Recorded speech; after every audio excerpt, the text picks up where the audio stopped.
Hello everyone, pinch of salt রেসিপিতে তোমাদের অনেক অনেক অনেক স্বাগত। তো তোমরা সকলে কেমন আছো? আশা করি তোমরা সকলে খুব ভালো আছো। আমিও মোটামুটি ভালো আছি, শুধু একটু শরীরটা একটু খারাপ হয়েছে, ঠান্ডা গরমটা খুব লেগেছে। তো চলো রেসিপিটা শুরু করি।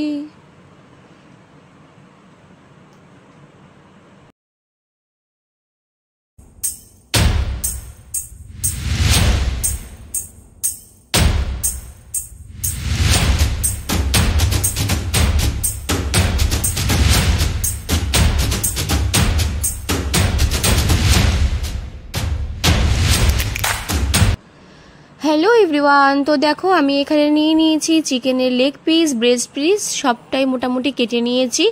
তো এখানে আমার মোটামুটি 600 থেকে 700 গ্রাম চিকেন আছে। আর নিয়ে নিয়েছি আলু, ধনেপাতা কুচি আর কাঁচা লঙ্কা। তো চলো একে একে উপকরণগুলো তাহলে রেডি করে ফেলি। এরপরের ছিল হচ্ছে পেঁয়াজ কুচি।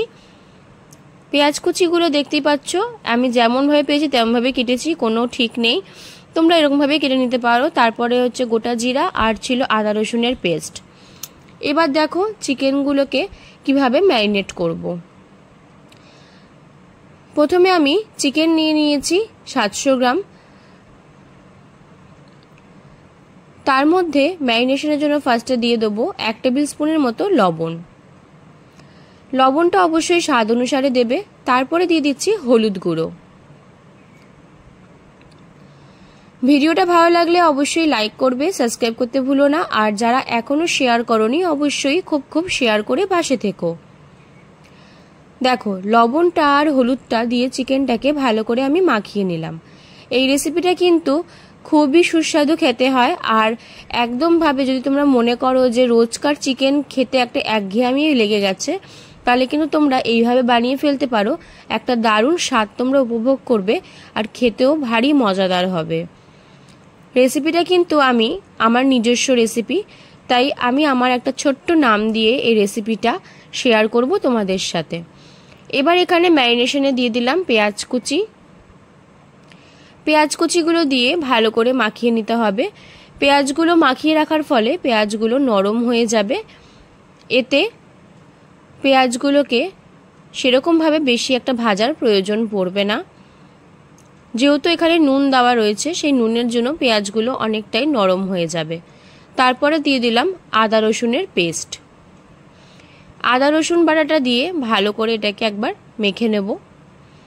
এরকমভাবে তোমরাও যেরকমভাবে দেখাচ্ছি ঠিক সেইভাবেই মেখে নেবে। আর ভিডিওটা কিন্তু একদমই স্কিপ করবে না, পুরোটা অবধি দেখার জন্য অনুরোধ রইল। এবার এখানে দিয়ে দিচ্ছি একদম কচি ধনে পাতা, যেগুলো দেখবে একদম ফুলও হয়নি, জাস্ট কচি কচি হয়ে রয়েছে, সেরকম মানে জাস্ট মুখ বেরিয়েছে ধনে পাতাগুলোর, সেরকম কচি ধনে পাতা দিয়ে এটাকে ভালো করে মেখে নিতে হবে। কচি ধনে পাতার একটা আলাদাই সুন্দর গন্ধ হয়, যেটা কিন্তু নর্মাল ধনে পাতাগুলোতে সেই গন্ধটা আসে না। এবার এটাকে ঢেকে রেখে দেবো ম্যারিনেশনের জন্য 1 থেকে 1.5 ঘন্টা। এবার একটু আলুকে ম্যারিনেট করে নিতে হবে। আলুকে ম্যারিনেট করার জন্য এখানে দিয়ে দিচ্ছি একটুখানি লবণ, আর দিয়ে দেবো হলুদ গুঁড়ো, আর তার সাথে একটা মেন ইনগ্রেডিয়েন্টস দেবো, যেটা এই রান্নাটাকে সত্যি একটা অতুলনীয় স্বাদ এনে দেবে। তো চলো প্রথমে আলু আর লবণটাকে, আলুর মধ্যে লবণ আর হলুদটাকে ভালো করে মাখিয়ে নিলাম। তার সাথে রেখেছি সেই কচি ধনে পাতা, যেটা দুর্দান্ত একটা গন্ধ, আর তার সাথে কাঁচা লঙ্কা, সেটাকেও একদম ভালো করে চিড়ে নিয়ে ভেতর থেকে বীজগুলো ঘষে ঘষে বার করে নিলাম। এবার এর মধ্যে দিয়ে দেবো 1 টেবিল স্পুনের মতো মাখন। এটাই কিন্তু মেন এই রেসিপিতে। তো এইভাবে তোমরাও মাখিয়ে নেবে। আর দেখো পুরো স্টেপ বাই স্টেপ, আশা করি তোমাদের কোনো রকম কোনো মিস হবে না। যদি কিছু মিস হয়ে যায় ভিডিওটা পুনরায় দেখে নেওয়ার চেষ্টা করো, তাহলে এরকমভাবে তোমরাও দুর্দান্ত স্বাদের একটা ঝোল রেসিপি করে খেতে পারো। আশা করছি তোমাদের খুব ভালো লাগবে। অবশ্যই ভিডিওটা শেষ অবধি দেখো, পাশে থাকার অনুরোধ রইল। তো দেখো এইভাবে মাখন আর ধনেপাতা দিয়ে আলুটাকে মেখে নিলাম, যেটা দারুণ লাগবে। আর এটা কিন্তু অবশ্যই পারলে একটু 10-15 মিনিট আগে মেখে রেখো। এবার দেখো গ্যাসের ফ্লেম জ্বালিয়ে নিলাম আর একটা কড়াই বসিয়ে নিলাম। অবশ্যই আমার কড়াইটার দিকে তাকিও না, কড়াইটা খুবই খারাপ অবস্থা। তাও এই কড়াইতে করার সুবিধা একটাই, পুড়ে যাওয়ার সম্ভাবনা কম থাকে। এখানে দিয়ে দিলাম সর্ষের তেল। সর্ষের তেল গরম হতেই দিয়ে দিয়েছি সাদা জিরা, তেজপাতা আর শুকনো লঙ্কা। সাদা জিরা, তেজপাতা, শুকনো লঙ্কাটাকে ভালো করে ভাজা ভাজা করে নিতে হবে। দেখতেই পাচ্ছ কতটা ভাজা ভাজা করে নিয়েছি। এরপরে এর মধ্যে দিয়ে দেবো বাকি পেঁয়াজগুলো। পেঁয়াজগুলো দিয়ে ভালো করে একটু ভাজা ভাজা করে নিতে হবে। রেসিপিটা ভালো লাগলে অবশ্যই পাশে থাকবেন, সাথে থাকবেন, সুস্থ থাকবেন আর সকলকে ভালো রাখার চেষ্টা করবেন। এইভাবে কিন্তু আমার পাশে থেকে আপনারা রেসিপিগুলো জেনে যাবেন আর আমাকে কিন্তু একটা লাইক করে অবশ্যই পাশে থাকবেন। এবার দেখো এখানে আমি ম্যারিনেট করা আলুটা দিয়ে দিচ্ছি। আলুর থেকে প্রায় অনেকটাই জল ছেড়ে দিয়েছিল, যেহেতু এখানে লবণ দেওয়া ছিল সেক্ষেত্রে জলটা বেরিয়েছিল বেশ ভালোই। সেই জল সমেত আমি আলুটা এর মধ্যে দিয়ে দিলাম। এবার আলুটাকে একটুখানি ভাজা ভাজা করে সেদ্ধ করে নেওয়ার পালা। এখানে আলুটাকে আমি এমনভাবে লো ফ্লেমে ভাজবো যাতে আলুটা প্রায় 80% কুক আমার এই ভাজাতেই হয়ে যায়। তো দেখুন বন্ধুরা, এইভাবে কিন্তু রেসিপিটা করে ফেলবেন আর অবশ্যই কিন্তু আমার পাশে থাকার চেষ্টা করবেন। ভালো লাগলে অবশ্যই লাইক করবেন আর লাইকটা করলে কিন্তু আমি অনেক খুশি হব। অবশ্যই একটা লাইক করে পাশে থাকবেন। আর আপনারা এরকম দুর্দান্ত রেসিপি পাওয়ার জন্য অবশ্যই কিন্তু আমার চ্যানেলের বেল আইকনটা টিপে রাখবেন, যাতে আমি যখনই রেসিপি আপনাদের সাথে শেয়ার করব আপনাদের কাছে খুব তাড়াতাড়ি পৌঁছে যেতে পারে। এবার দেখুন পেঁয়াজটা আলুটা ভালো করে ভাজা ভাজা হয়ে এসছে। এবার আমি এখানে আদা রসুনের পেস্ট অ্যাড করলাম 2 টেবিল স্পুনের মতো। আপনারা কিন্তু এখানে আপনাদের পরিমাণ মতো অ্যাড করবেন। আমি কিন্তু আমার পরিমাণ যেহেতু 700 থেকে 800 গ্রাম চিকেন, সেই অনুযায়ী আমি 2 টেবিল স্পুন আদা রসুনের পেস্ট অ্যাড করলাম। ভালো করে এটা ভাজা ভাজা হয়ে গেছে, আদা রসুনের কাঁচা ভাব ছেড়ে দিয়েছে, গন্ধটাও প্রায় চলে গেছে বলতেই পারেন। এবার এক্ষেত্রে আমি কিন্তু এখন এখানে আস্তে আস্তে বাকি উপকরণগুলো অ্যাড করব। এখানে আমি ফার্স্টে দিয়ে দিচ্ছি হলুদ গুঁড়ো,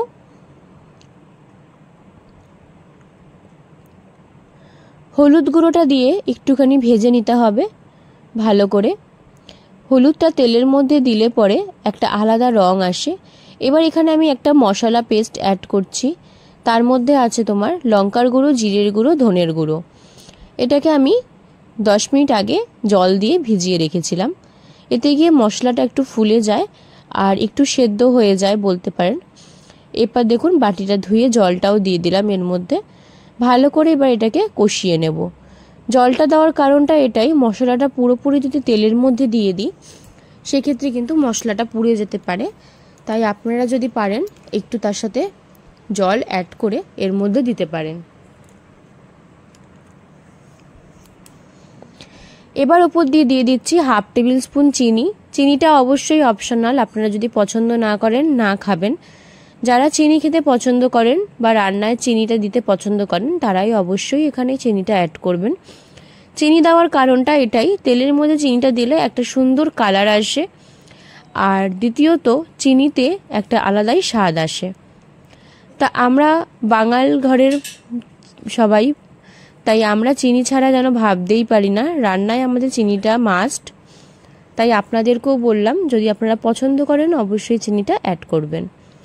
এরপরে এখানে আমি দিয়ে দিলাম 1 টেবিল স্পুনের মতো বাটার। এই রান্নাতে বাটারটা খুব পরিমাণে বেশি লাগে না, 2 থেকে 3 টেবিল স্পুন দিলেই বাটারের একটা আলাদা ফ্লেভার চলে আসে। অবশ্যই আপনার মাংসের পরিমাণটা অনুযায়ী আপনাকে বাটারটা অ্যাড করতে হবে।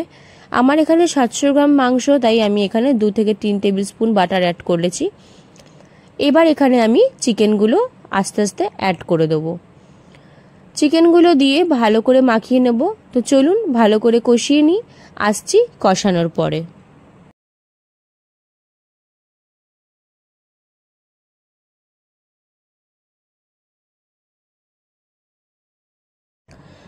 এই পর্যায়ে দেখুন চিকেনটাকে ভালো করে কষাচ্ছি, ওপর থেকে নিচ অবধি ভালো করে এরকম নাড়িয়ে নাড়িয়ে কষিয়ে নিতে হবে। আর চিকেনের গায়ে দেখুন অলরেডি এত সুন্দর একটা কালার এসে গেছে, ঝোলের মধ্যে একটা লালচে ঝোল ঝোল কালার এসছে।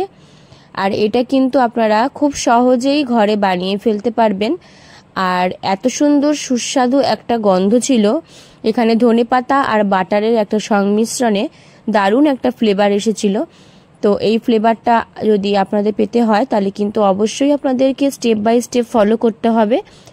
আর এই চিকেন রান্নাটা যেরকমভাবে আমি করেছি ঠিক সেইভাবেই আপনাদেরকে করতে হবে, তাহলে কিন্তু আপনারা খুব সুন্দর একটা ঘ্রাণ পাবেন আর চিকেনটা খেতে কিন্তু দারুণ লাগবে। এরপরে একটা বাটির মধ্যে আমি নিয়ে নিয়েছি টক দই। টক দইটা এখানে আমি একটু আগে থেকে জল ঝারিয়ে রেখেছিলাম।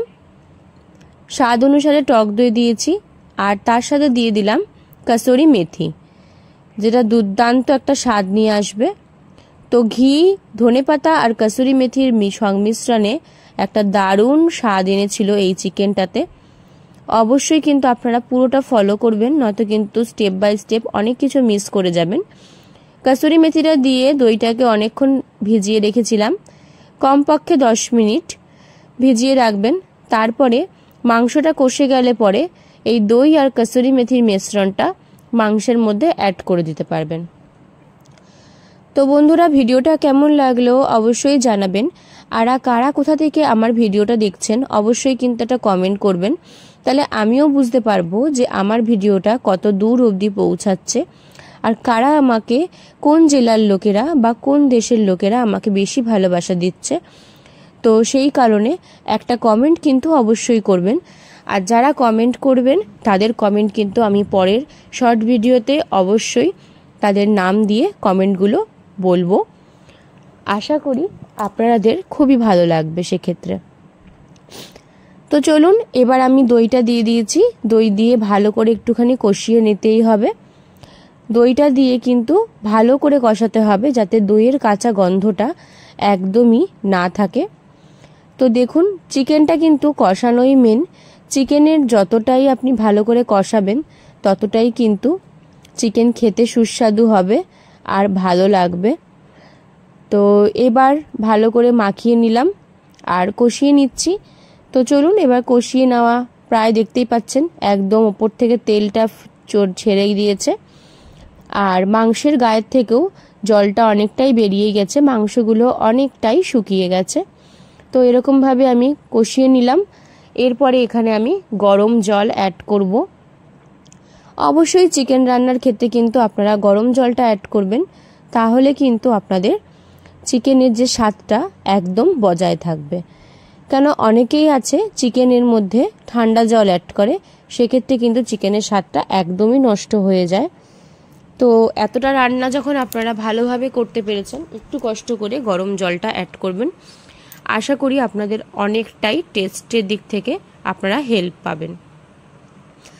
যারা একদম নতুন আছো, যারা সবে সবে রান্না শিখছো, তাদের কাছে আশা করি আমার এই রেসিপিগুলো খুব একটা কঠিন লাগবে না। আর আমি যতটা নর্মালি খুলে বা পুরোপুরি সম্পূর্ণভাবে তোমাদের দেখানোর চেষ্টা করছি, আশা করি এরকম খুব কমই আছে ইউটিউবার্স যারা আপনাকে এরকমভাবে নর্মালি একদম সব কিছু খুলে বলবে। তো যারা বিগিনার্স তাদের জন্য এই ধরনের রান্নাগুলো কিন্তু খুবই উপকারী। একদমই তারা খুব সহজে কিন্তু রান্না শিখে ফেলতে পারবে। তো দেখুন, চিকেন কষাটা আজকে আমি ভাতের সাথে সার্ভ করেছি, তার সাথে ছিল আমার 2 রকমের সবজি আর স্যালাড। তো রেসিপিটা কেমন লাগলো অবশ্যই জানাবেন, একটা কমেন্ট করবেন আর একটা কিন্তু লাইক করতে কিন্তু ভুলবেন না। যারা এখনও সাবস্ক্রাইব করেননি অবশ্যই সাবস্ক্রাইব করে পাশে থাকবেন। আর অসংখ্য ধন্যবাদ। সবাই সুস্থ থাকবেন, ভালো থাকবেন, সকলকে ভালো রাখবেন।